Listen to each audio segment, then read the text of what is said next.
স্বরাষ্ট্র এবং পরবর্তীতে স্বাস্থ্যমন্ত্রী, ডাক্তার, টেলি যোগাযোগ মন্ত্রণালয়েও উনি অনেকদিন মন্ত্রিত্ব করেছেন।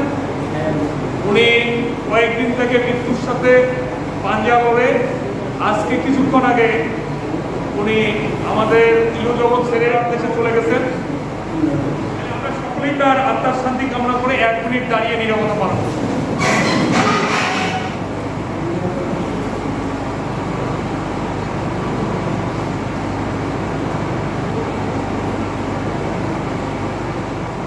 সবাইকে ধন্যবাদ।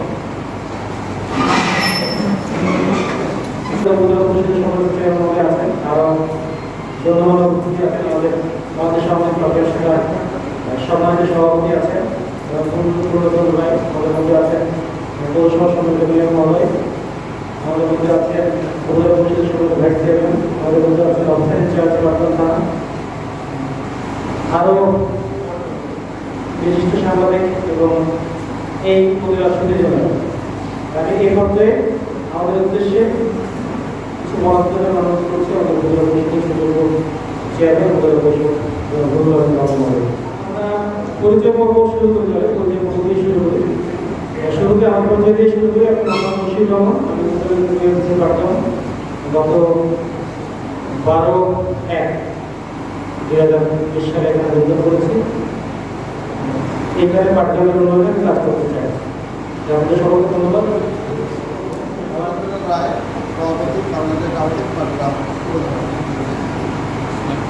আদাব, আমি সুমন কুমার মহন্ত, অফিস ইনচার্জ পাটগ্রাম থেকে। আমি হাবিবুর রশিদ, বাংলাদেশ সভা। মোহাম্মদ সাইদুল ইসলাম সবুজ, পাটগ্রাম উপজেলা সিনিয়র সভাপতি, আঞ্চলিক পত্রিকা দৈনিক যুগের আলো, জাতীয় পত্রিকা দৈনিক ডেল্টা টাইমস। আচ্ছা, তবে সাথে আরেকটু বলি, কোন পত্রিকা কোন এলাকায় চলে। স্থানীয় পত্রিকা হলে আমাদের এলাকায় ওই পত্রিকা আসে কিনা, আমরা ওই পত্রিকা পাই কিনা সেটা বললে ভালো হবে। কারণ আমাদের একটা ভাই কিংবা একটা বোন একটা পত্রিকায় লেখে আমাদের পত্রিকা, অথচ আমরা কেউ সেটা চোখ ভুলে না, তাহলে তো ঠিক না।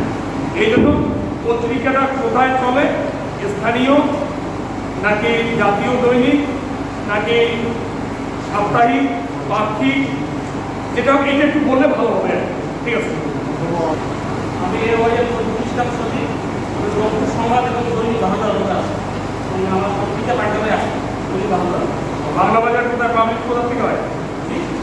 পাবলিশ কোথা থেকে হয়? রংপুর থেকে। Rangpur 80 copy, 40 copy. নেক্সট।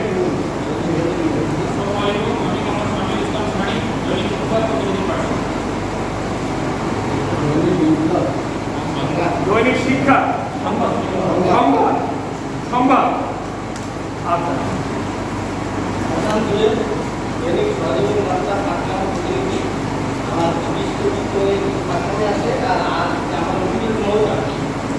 মৌচাক, এটা কি হার্ড কপি? ওই তো হার্ড কপি, হ্যাঁ ঠিক আছে।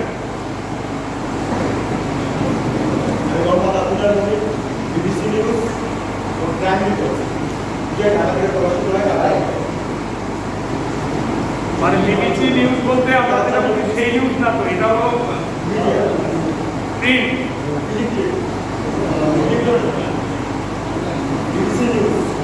বিবিসি নিউজ দুটো আছে, একটা হলো ওদের ইলেকট্রনিক্স আছে আর প্রিন্ট। ওই ইলেকট্রনিক্স মিডিয়ার যে বিবিসি সেই বিবিসি। আচ্ছা, বিবিসি মানে এটা বিবিসি বলতে কি ব্রিটিশ ব্রডকাস্টিং কর্পোরেশন? না, এটা হচ্ছে BBC news Bangla, Bangla TV. আমরা এটা এটা আপনি বিবিসির সাথেই হবে। বিবিসি মানে কি? বিবিসি বিবিসি অর্থ কি? বি ফর কি, নেক্সট বি ফর কি, সি ফর কি? Online media, online media, online একটা পত্রিকা। তার মানে বিবিসি ইটস এ নেম।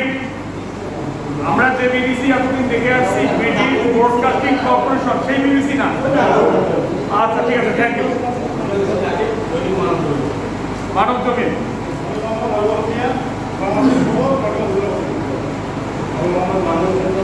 এই বাংলাদেশ খবর কি জাতীয় দৈনিক? জাতীয়।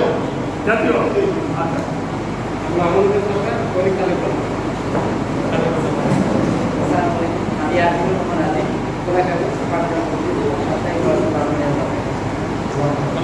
কাগজ বন্ধ নাই। এই কয় কপি আছে? 350 মার্কেটে 350 কপি। আমি আপনাদের খবরে দেখি স্বদেশ প্রতিদিন গুজরাট বিজয়বাড়ি অফিস সদস্যরা স্বদেশ প্রতিদিন আপনার গুজরাট প্রতিনিধি ডেইলি লালবাগা নির্বাহী সম্পাদক অনলাইন আচ্ছা, আমি ঠিকানা নেই। হ্যাঁ, আপনার প্রতি দৈনিক লিখলাম, যেমন আমাদের অর্থনীতি আছে দৈনিক শুভদিন। শুভদিন।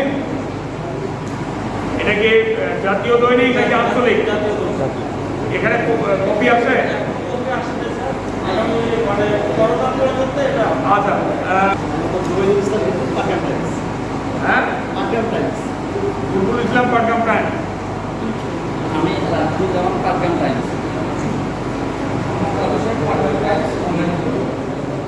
আমি শাফিউল ইসলাম প্রধান, অপরাধ বিচিত্রা লাভনের বিশেষ প্রতিনিধি।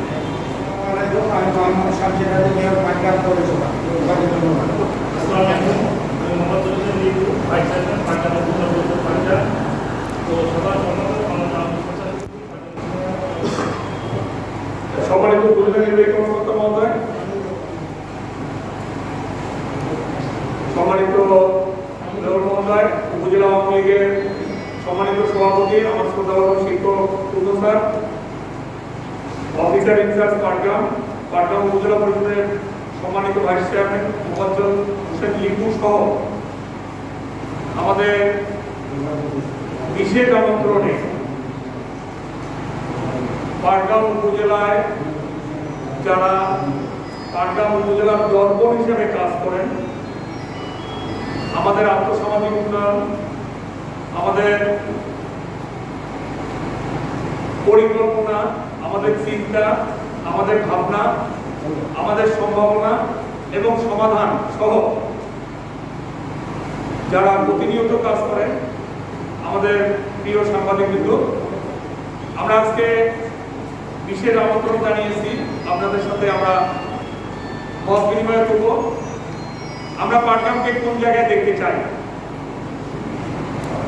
পাটগ্রামের আইন শৃঙ্খলা পরিস্থিতি, পাটগ্রামের বিদ্যুৎ, পাটগ্রামের উন্নয়ন, পাটগ্রামের অগ্রযাত্রা এবং সর্বোপরি মহান মুক্তিযুদ্ধে পাটগ্রামের যে ভূমিকা ছিল, ঐতিহাসিক ৬ নম্বর সেক্টরের সেক্টর হেডকোয়ার্টার হিসেবে পাটগ্রামের আমাদের যারা মুরব্বী ছিলেন, সেই বীর মুক্তিযোদ্ধা, বীর পুরুষরা পাটগ্রামকে কিভাবে মুক্ত রেখেছিল, আজকে এই প্রজন্মের মানুষ হিসেবে আমরা পাটগ্রামকে কোন জায়গায় নিয়ে যেতে চাই, সেই বিষয়ে আমরা কিছু আলোকপাত করব। আমরা চাই যে আমাদের সম্ভাবনার জায়গাগুলো আমরা কাজ করি সম্ভাবনাকে নিয়ে। এই সম্ভাবনার জায়গাগুলোতে কাজ করতে গিয়ে কোথাও কোনো যদি পরামর্শ, কোথাও কোনো যদি ত্রুটি বিচ্যুতিও থাকতে পারে, এই বিষয়গুলো যেন স্বচ্ছতার সাথে, জবাবদিহিতার সাথে আমাদের পত্রিকায় এবং আমাদের বিভিন্ন অঙ্গনে যেন এটা জানান দেওয়া হয়। এর বাইরে গঠনমূলক সমালোচনা, গঠনমূলক আলোচনা, এই বিষয়টাতেও আপনাদের ভূমিকা আমরা কামনা করি। আমরা বলতে চাই যে আমাদের পাটগ্রাম একেবারে একটা পিছিয়ে পড়া অঞ্চল। রাজধানী শহর থেকে প্রায় 550 কিলোমিটার দূরবর্তী এই উপজেলা, জেলা সদর থেকে প্রায় 100 কিলোমিটার দূরবর্তী একটা উপজেলা। বাংলাদেশের 2টি উপজেলা এরকম জেলা সদর থেকে দূরবর্তী, তার মধ্যে পাটগ্রাম একটা।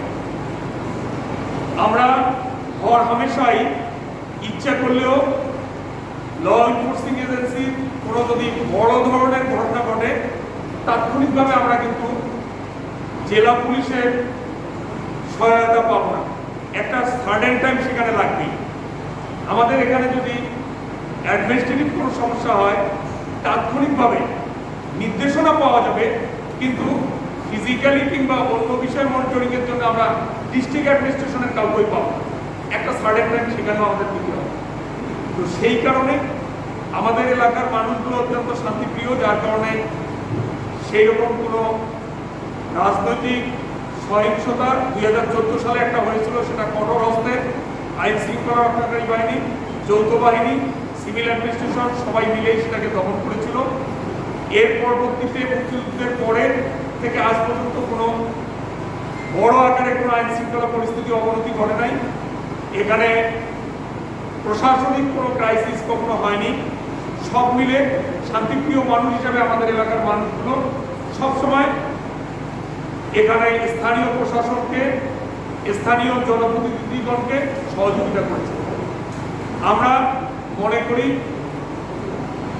এই উপজেলাটাকে আমাদের এগিয়ে নিয়ে যেতে হবে। আমরা উপজেলাটাকে এগিয়ে নিয়ে যেতে চাই শিক্ষায়, আমরা উপজেলাটাকে এগিয়ে নিয়ে যেতে চাই সংস্কৃতিতে, আইন শৃঙ্খলা পরিস্থিতিতে, আমাদের উন্নয়নে আমরা এই জায়গাগুলো কাজ করতে চাই। সেই দিক থেকে আমি মনে করি এবং আমরা বিশ্বাস করি সংবাদপত্র এবং সাংবাদিকের একটা গঠনমূলক ভূমিকা প্রয়োজন এবং সেটি আপনাদের আছে। আমরা সেই বিশ্বাস থেকে আপনাদের আজকে এখানে আমন্ত্রণ জানিয়েছি। আমি প্রারম্ভিক আলোচনায় আর কথা বলাবো না। আপনাদের কোনো যদি পরামর্শ থাকে, আপনি এখানে যারা আছে সকলেই পাটগ্রামের, আপনারা আপনাদের দায়িত্বশীল ভূমিকার বাইরেও এই এলাকার একজন সাধারণ নাগরিক হিসেবেও আপনাদের একটা ভাবনা আছে। সেই দিক থেকে আমরা পাটগ্রামটাকে আমাদের যে চিন্তা, সেই চিন্তার জায়গায় একটা শান্তির আবাস কিংবা শান্তির নীড়ে পরিণত করতে পারি কিনা, সেই লক্ষ্যেই আপনাদের সহযোগিতা আমরা কামনা করি। আজকে আমাদের এই প্রতিকূল আবহাওয়ায় আমাদের সম্মানিত নেতৃবৃন্দ, আমাদের অফিসার ইনচার্জ, আমাদের মেয়র মহোদয় সময় দিয়েছে, ভাইস চেয়ারম্যান সময় দিয়েছে। এই জন্য আমরা এই উপজেলা পরিষদের পক্ষ থেকে, উপজেলা প্রশাসনের পক্ষ থেকে আপনাদের সকলের প্রতি কৃতজ্ঞতা জানাচ্ছি। পরিশেষে আমি বলতে চাই, আমরা পাটগ্রামটাকে আধুনিক শিক্ষার আলোয় আলোকিত একটা পাটগ্রাম গড়ে তুলতে চাই। আমরা পাটগ্রামটাকে আজকে মুক্তিযুদ্ধের উত্তরাধিকার হিসাবে এবং মুক্তিযুদ্ধের যে মুক্তিযোদ্ধাদের স্বপ্ন, সেই স্বপ্নের সোনার বাংলা, জাতির জনক বঙ্গবন্ধুর কন্যা জননেত্রী শেখ হাসিনার নেতৃত্বে উন্নত বাংলাদেশ, সেই উন্নত বাংলাদেশের স্বপ্ন আমরা পোষণ করি।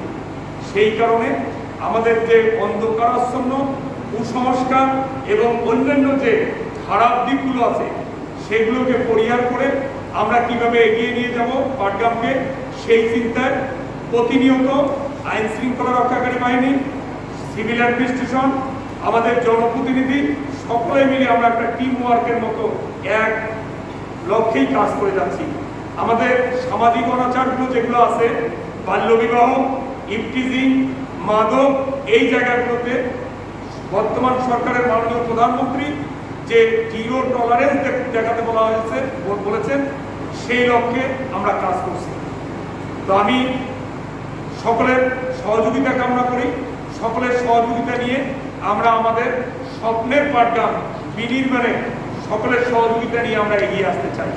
আমাদের এই পাটগ্রাম উপজেলায় 81টা ওয়ার্ড, একটা পৌরসভা প্রথম শ্রেণী এবং 8টি ইউনিয়ন আছে। আমাদের মোট জনগোষ্ঠীর এখন পর্যন্ত আমরা শতভাগ শিক্ষায় শিক্ষিত হতে পারিনি। আমরা সেই লক্ষ্যেও কাজ করতে চাই। আপনারা আপনাদের সুচিন্তিত মতামত দেবেন এবং আপনাদের মতামতের পরে আমরা উপসংহারে গিয়ে আরো কিছু কথা বলবো। এই কথা বলে আপাতত বিদায় নিচ্ছি। সবাইকে ধন্যবাদ। আল্লাহ হাফেজ। ধন্যবাদ চেয়ারম্যানকে। পাটগ্রামের উন্নয়নে, পাটগ্রামের সার্বিক উন্নয়ন সব কিছু মিলিয়ে পাটগ্রামের উন্নয়নে আপনাদের মতামতগুলো আমি দিতে চাচ্ছি। আমাদের সুযোগপূর্ণ মতামত দিবেন। পাঠদান কী কী করলে আমাদের ভালো হবে। হ্যাঁ, আপনারা আছেন বলেই আমরা জেগে আছি, বা আমরা আমাদের দায়িত্ব ন্যায়ানুগভাবে, মানে অন্যায় করতে পারি না। মোটা কথা হলো আমরা অন্যায় করতে পারি, কারণ আমরা জানি আমরা যদি অন্যায় করি তাহলে সেটা আপনারা দেশের বা সারা দেশের সামনে তুলে ধরলে আমরা বিপদে পড়ব। এই জন্যই আমরা অন্যায় করতে পারি না, এই জন্য সাংবাদিকদের দরকার আছে। আপনাদের গঠনমূলক আলোচনায় আমাদেরকে সবসময় সত্যের পথে থাকতে, মানুষের জন্য কাজ করতে অনুপ্রাণিত করে। আপনারা ভুলগুলো ধরিয়ে দেন, বা কোথায় কী সমস্যা আছে সেই সমস্যাগুলো ধরিয়ে দেন, বা কে বিপদে পড়েছে, বা কোথায় আইনশৃঙ্খলা পরিস্থিতির অবনতি হয়েছে, এইসব বিষয়গুলো আপনারা আমাদেরকে দেখিয়ে দেন। আমাদের এখান থেকে সব দেখতে পাই। আপনারা সমাজের যে অন্ধকার দিকগুলো আছে সেগুলো আমাদেরকে দেখিয়ে দেন। এটা খুবই প্রশংসার একটা যোগ্য। আমি আপনাদের সাধুবাদ জানাচ্ছি। আপনাদের যে অবদান, সেই অবদানকে আমি স্বীকৃতি দিয়ে কৃতজ্ঞতা জানাচ্ছি। আমার একটু তবে যতগুলো পয়েন্ট আছে গঠনমূলক পয়েন্ট, পাঠদানের উন্নয়নের জন্য যে পয়েন্টগুলো, সেগুলো আমরা নেব। সকলকে ধন্যবাদ জানাচ্ছি যে একজন করে আপনাদের কথা বলতে পারি। ধন্যবাদ সবাইকে। স্যার, মাদক একটা জাতিকে ধ্বংসের মূল মন্ত্র হচ্ছে মাদক। এই মাদক থেকে আমরা যেভাবে সরকার উদ্যোগ নিচ্ছে এটাকে আমরা স্বাগত জানাই। পাশাপাশি আমরা মিডিয়া কর্মীরা যখনই মাদকের সন্ধান পাচ্ছি তার পরিবারে আপনাদেরকে জানাচ্ছি, এবং এটাকে অনেক মোকাবিলা করতেছে, প্রশাসনিকভাবে অনেক অগ্রসর আছে। কিন্তু এখানে একটা সমস্যা, অনেক সময় রাজনৈতিকভাবে ছত্রছায়াও এই সমস্যাগুলো তৈরি হয়। এইটার থেকে আমরা কীভাবে ফিরে আসি? আসসালামু আলাইকুম। ধন্যবাদ আপনাকে। রাজনৈতিক ছত্রছায়ার বাইরে সন্ত্রাস, মাদক সারা বিশ্বে কোথাও আছে কিনা আমি জানি না। এটা একেবারে কিন্তু সত্য কথা। কাজেই মাদকের ক্ষেত্রে যেহেতু মাননীয় প্রধানমন্ত্রী জিরো টলারেন্স দেখিয়েছে, শৃঙ্খলা রক্ষাকারী বাহিনী এ বিষয়ে জিরো টলারেন্স দেখাচ্ছে, সিভিল অ্যাডমিনিস্ট্রেশন, জনপ্রতিনিধিরা জিরো টলারেন্স দেখাচ্ছে। এর মধ্যেও দুষ্টচক্র মাদকের সাথে যারা জড়িত ছিল তারা বিভিন্ন কলাকৌশল অবলম্বন করে কাজটা চালিয়ে যাচ্ছে। এই ক্ষেত্রে আপনাদের ভূমিকাটা রাখবে। দয়া করে, আপনার কোনো রাজনৈতিক পরিচয় কিন্তু নেই। আপনার কোনো রাজনৈতিক পরিচয় আছে না, কাজেই আপনাকে দিয়ে এই কাজটা অত্যন্ত সহজ হবে। আপনি যথাযথ তথ্য উপাত্ত দিয়ে যদি আইন শৃঙ্খলা রক্ষাকারী বাহিনীকে সহ আরো যদি কোনো কারণে এই আইন শৃঙ্খলা রক্ষার সাথে পাশাপাশি সিভিল অ্যাডমিনিস্ট্রেশন, এমনকি আমাদেরকেও যদি বলেন, আমরা অন্তত, আমি ব্যক্তিগতভাবে বলতে পারি, মাদকের জায়গায় আমাদের একেবারে জিরো টলারেন্স। তো কাজে এই জায়গায় আপনাদের সহযোগিতা চাই।